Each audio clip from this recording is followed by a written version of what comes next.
जनाब ये बिल्कुल अच्छी है। असा अपना कमाना अपना खाना जदों मर्जी उठना सोना खुलिया मावां ते ऐश करना। ढोला समझ मेरी मजबूरियां मैं सह ना सकदियां दूरियां। अस्सलाम वालेकुम, मैं हूं आपका मेज़बान अली बादामी। आज मैं आपको दिखाऊंगा कि गांव के कल्चर क्या होते हैं, गांव के सादा से लोग अपनी सादा सी ज़िंदगी किस तरह गुजारते हैं, इनके घर किस तरह होते हैं और इनकी क्या क्या मसरूफियात होती हैं और क्या क्या ऐसी अशिया हैं जो बर्गर बच्चों को नहीं पता। अब मैं बर्गर बच्चों को तो समझा नहीं सकता कि गांव के लोग किस तरह अपनी कमाल की और एक सुकून वाली ज़िंदगी किस तरह गुजारते हैं। मैं आपको दिखाऊंगा कि इनके घर किस तरह होते हैं, इनकी अशिया जो यूज़ करते हैं खाने पकाने के लिए, पुराने कल्चर और पुरानी पुरानी चीज़ें मैं आपको सारी दिखाता हूँ। आइए मेरे साथ। ये मेरे पीछे आप बैकग्राउंड तो देख सकते हैं, ये गांव के और अपने हाथों से बनाए गए घर हैं। ये जो आपको ये दीवार नज़र आ रही है, ये कच्ची ईंटों से दीवार बनाई गई है, फिर मिट्टी का गारा बनाकर इसके ऊपर, जिसे शहरी लोग पेंट करवाते हैं या प्लस्तर करवाते हैं, इन्होंने मिट्टी को का गारा बना के उसकी ये दीवार बनाई है।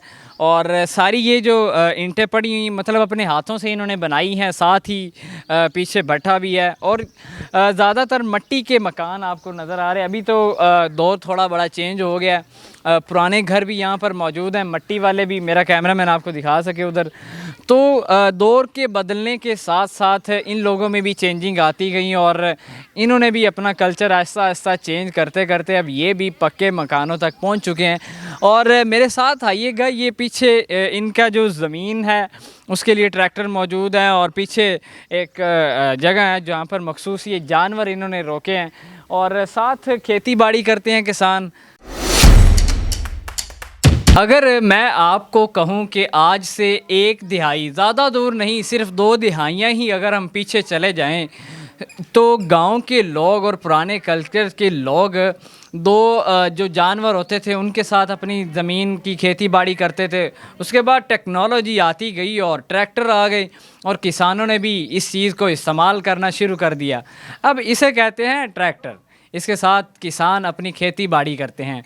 आज से 2 दिहाइयाँ पीछे अगर हम चले जाएं तो ये कुछ भी नहीं होता था। गांव के जो लोग थे अपने हाथों से ही खेती बाड़ी भी करते थे और अपने बिहाव पे सारी करते थे। ऐसा ऐसा इन्होंने भी टेक्नोलॉजी इस्तेमाल करना शुरू कर दी और आजकल बहुत सारी ऐसी चीज़ें हैं जो चेंज होती चली आ रही हैं, लेकिन कुछ ऐसी चीज़ें हैं जो अभी भी शहर वाले लोगों को ये चीज़ें नहीं पता है। तो मैं चाह रहा हूँ कि उनको भी थोड़ा सा दिखा दें।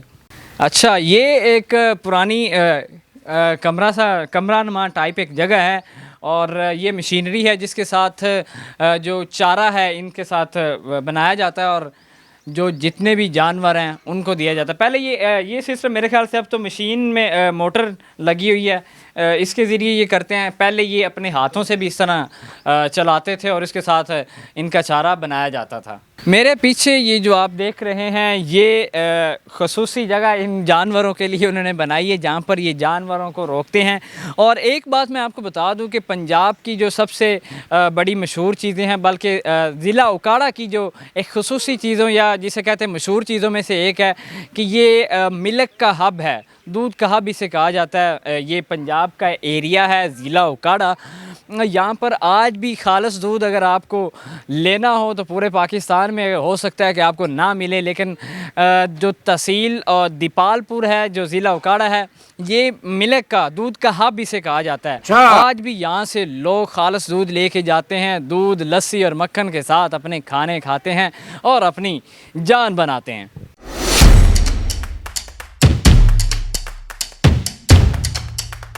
यहाँ पर जिस जगह पर मैं मौजूद हूँ ज़िला उकाड़ा की एक तहसील है और पाकिस्तान की सबसे बड़ी तहसील दीपालपुर का एक आबाई गांव है।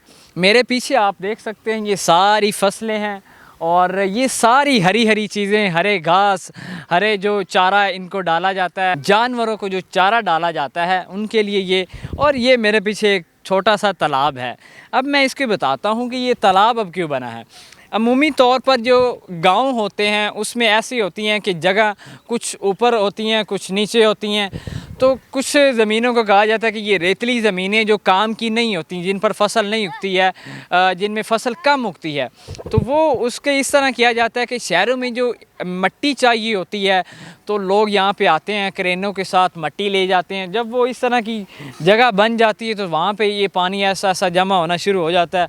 और ये आपको मैं बता दूँ, अब शहरी लोगों को तो क्या है कि एक पार्क के अलावा कोई ऐसा घास या ऐसा माहौल और खुला माहौल आपको नहीं मिलेगा। ये अब गांव की ही एक ऐसी खूबी है, आपका दिल चाहेगा ना, आप डिप्रेस होंगे, आप परेशान नज़र आ रहे हैं, यकीन करें आप बाहर निकल आएँ, इस हरी घास के अंदर अपने आप को टाइम देंगे, थोड़ा सा आप घूमेंगे, लोगों के साथ बैठेंगे, ये पंजाब के कल्चर और पंजाब के लोगों के साथ आप बैठेंगे, गपशप करेंगे, ये चीज़ें देखेंगे, आपका माइंड ऑलरेडी काम करना शुरू कर देगा। सादा सी ज़िंदगी है, सादा सा कल्चर, बड़े मज़े दी पुरसकून लाइफ। की कहना चाहोगे यार, ਇਹ ਜ਼ਿੰਦਗੀ ਠੀਕ ਹੈ ਜਾਂ ਉਹ ਸ਼ਹਿਰ ਦੇ ਵਿੱਚ ਰਹਿਣਾ, ਸ਼ੋਰੋ ਗੁਲ ਦੇ ਵਿੱਚ ਇੱਕ ਗੱਡੀਆਂ ਥੱਲੇ ਮਾਮਲਾ, ਜੋ ਸ਼ਹਿਰਾਂ ਦੀ ਜ਼ਿੰਦਗੀ ਸ਼ਹਿਰੀ ਲੋਕ ਰਹਿੰਦੇ ਨੇ, ਉਹ ਲਾਈਫ ਸਹੀ ਹੈ ਜਾਂ ਇਹ ਵਾਲੀ ਜਿਹੜੀ ਤੁਸੀਂ ਰਹਿ ਰਹੇ ਜੇ ਸਹੀ ਹੈ? जनाब ये बिल्कुल अच्छी है। असा अपना कमाना, अपना खाना, जदों मर्जी उठना सोना, खुलियां वावां ते ऐश करना। सुनाओ कैसी ज़िंदगी है यार, ऐ सही है कि शहरी ज़िंदगी सही है शहर में? आपकी ज़िंदगी हमारे बहुत सुपर चल रही है। सुपर, अरे ज़बरदस्त, सुपर लाइफ जा रही है। अच्छा मैं गिले नज़र आए, नहाते आज? आहो ना, कितने नहा के आए? और डिग्गी थे नलके ते क्या थे नहा के आज? अब हाँ ऐसे नहा के इतने नहीं यार, इतने नाला होने तो सारे शहर इतने ना होना चाहिए। अच्छा वैसे की नलके नुलके ते नहाते हो, पंप पंप करवाया है की सिस्टम है? वो डिग्गी इतने लवाई हुई अच्छा होते डिग्गी ना। लवाई, जिस टाइम मर्जी जाके जिस नहाओ, हाँ राती दिन जिस टाइम मर्जी हाँ, जाके जिस हटो टाइम बच्चे हाँ को। अच्छा मज्जा मुज्जा भी रखी हुई है ना तुसी? हाँ मज्जा भी रखे। अच्छा की सीन है ते यानी बड़ा प्यारा मौसम है, नाल हरा भरा घास है। ਜਿਹੜੇ ਸ਼ਹਿਰੀ ਲੋਕ ਨੇ ਉਹਨਾਂ ਨੂੰ ਸਕੂਨ ਨਹੀਂ, बड़ा पैसा होने बावजूद भी कहते हैं सानू ਸਕੂਨ नहीं है। साड़ी जिंदगी बड़ी लाइफ सही चल रही है, भाਵੇਂ नहीं भी पैसा है, ज़मीन नहीं भी है ना, तो ऐसे ही सही है क्या, जैसे ही है ना।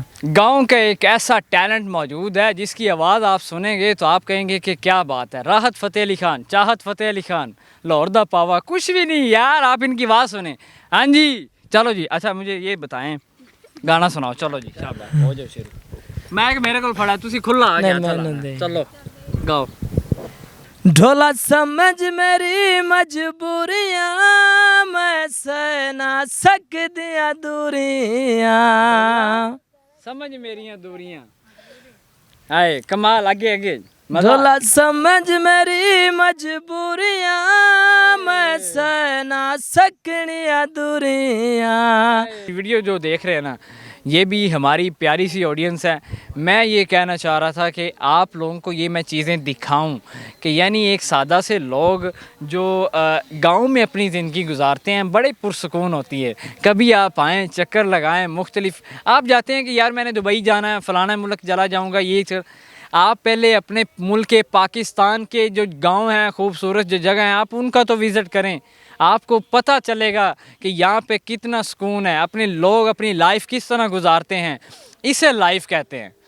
इसी के साथ अपने मेज़बान अली बादामी को इजाज़त दीजिएगा। अल्लाह निगहबान।